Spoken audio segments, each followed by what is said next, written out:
बिस्मिल्लाहिर्रहमानिर्रहीम। अस्सलाम वालेकुम।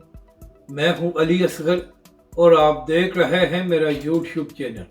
बोल न्यूज़ के एंकर की अल्लामा खादिम हुसैन रिजवी पर तनकीद और ये इल्ज़ाम लगा दिया कि तहरीक लब्बैक के गुब्बारे में इदारों ने हवा भरी थी। इस वीडियो में हम इसी के मुतालिक बात करेंगे। नाज़रीन करम, ये एंकर फरमा रहा था कि अल्लामा खादिम हुसैन रिजवी और हाफिज साद रिजवी को कोई नहीं जानता था और फिर इदारों ने तहरीक लब्बैक के गुब्बारे में हवा भरी।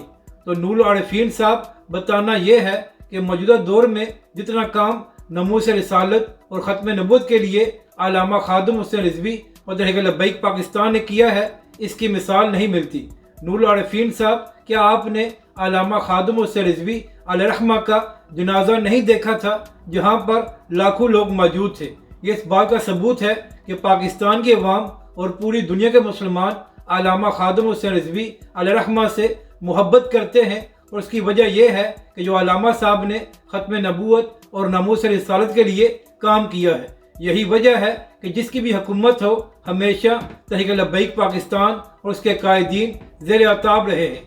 नूरुल आरिफीन साहब, अगर इदारे तहरीक लब्बैक के साथ होते तो फिर तहरीक लब्बैक के अमीर हाफिज साद हुसैन रिजवी 8 महीने जेल में न रहते और तहरीक लब्बैक पाकिस्तान के 50 कारकुन शहीद न होते। और नूरुल आरिफीन साहब, आप ये भी फरमा रहे थे कि हाफिज साद रिजवी को कौन जानता था। तो बताना यह है कि जो इंतखाबात हुए हैं वहाँ पर धांधली और सख्तियों के बावजूद तहरीक लब्बैक पाकिस्तान और हाफिज साद रिजवी ने 30 लाख के करीब वोट हासिल किए हैं। तो नूरुल आरिफीन साहब, अगर तहरीक लब्बैक पाकिस्तान और हाफिज साद रिजवी को कोई जानता नहीं था तो फिर तहरीक लब्बैक पाकिस्तान ने लाखों वोट किस तरह हासिल कर लिए? अगर आपको ये वीडियो अच्छी लगे तो इसे लाइक और शेयर ज़रूर करें और हमारे इस चैनल को भी सब्सक्राइब करें।